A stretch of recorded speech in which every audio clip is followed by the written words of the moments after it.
Bonjour les amis, nous nous retrouvons pour cette deuxième partie concernant le départ du véhicule des États-Unis. Donc comme aux États-Unis cela se pratique lorsqu'un véhicule est acheté à crédit, et Dieu sait que là-bas ils vivent en achetant absolument tout à crédit, il faut savoir que le title est détenu par une banque, donc la banque qui a octroyé le financement. Et dans mon cas, effectivement, bien que la voiture soit en Alabama, le title est détenu par une banque au Texas.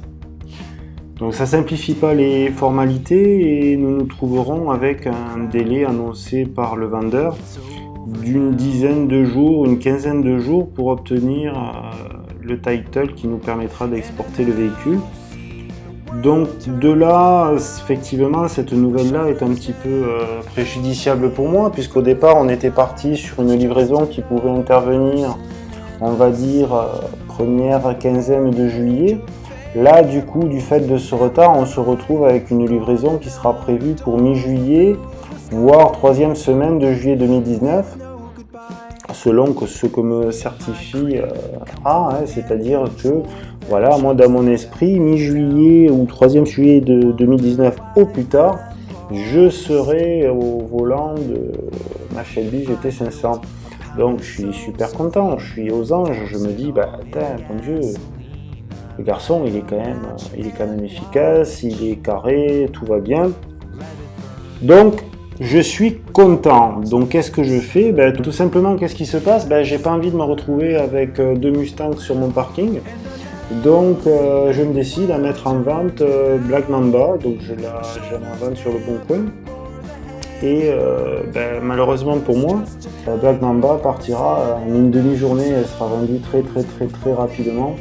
Et elle sera récupérée par son propriétaire encore plus rapidement. Donc je me retrouve à pied, mais c'est pas grave puisque de toute façon dans un mois j'ai une voiture, donc je pourrai en profiter en plus pour mes vacances, donc je pourrai en profiter en famille. Donc tout va bien. Et là je me retrouve donc avec une Shelby GT500 de 34 000 € pour un kilométrage de 86 000 km avec un Carfax nickel. Donc je suis content, hein. Moi je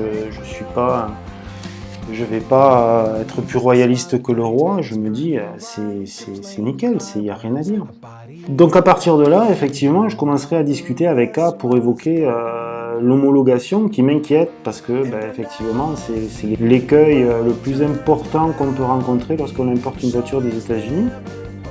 Et il est catégorique, il me dit que dans le pire des cas, s'il n'y arrive pas, il fera appel à un professionnel pour se voler, quitte à ce que ce soit à ses frais. C'est-à-dire que si vraiment il n'arrive pas à passer ma voiture à l'Adréal ou à l'UTAC, il ira l'amener à un professionnel, le professionnel s'occupera de la préparation du véhicule, et puis banco, on présentera la voiture, et comme le gars c'est un pro, la voiture elle passera à tous les voyages. Donc tout va bien, j'ai aucun souci à avoir, je me dis c'est génial, qu'est-ce que tu veux que je demande de plus ? Donc on en arrive à début juin 2019 où ma voiture va partir de Jacksonville en Alabama pour rejoindre le port de Miami, être mise en container et prendre la direction de la France. Donc le 6 juin 2019, la Shelby arrive sur le site d'Easy Import Auto. Et là, c'est la première problématique parce que quand B nous contacte, il nous dit pas de souci, j'ai déposé la voiture. Donc la secrétaire à Easy Import Auto, elle m'a dit la voiture elle partira le 27 juin. Le 27 juin, c'est quand même 21 jours plus tard, c'est-à-dire 3 semaines. Donc là, la colère, elle commence un petit peu à me monter parce que du coup, on n'est plus du tout pour une livraison chez moi du véhicule 3e semaine de juillet. On est le véhicule, 3e semaine de juillet, qui arrive à peine au Havre. Là, je commence à être un peu suspicieux. C'est-à-dire, je me pose des questions.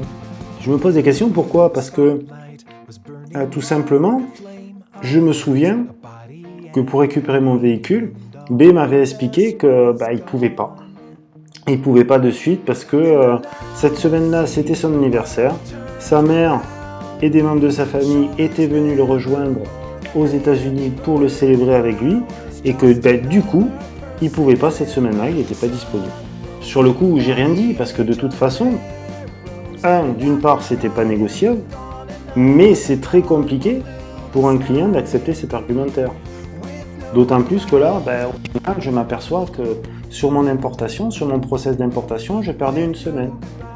Une semaine qu'on rajoute aux 3 semaines nécessaires à l'envoi du véhicule chez Easy Import Auto, et là, c'est plus une semaine que je perds, mais c'est un mois.